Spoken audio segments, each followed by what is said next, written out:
camera working. So we're at the LeBlond at 250 RPM.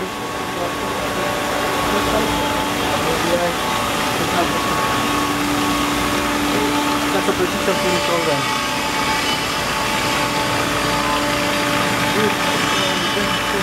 Working away. We jogged the carriage earlier. Unfortunately, there's not a lot of room to do it in.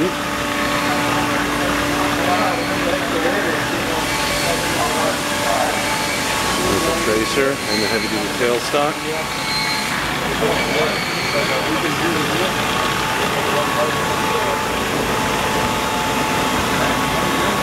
Spin a lot of nice and quiet.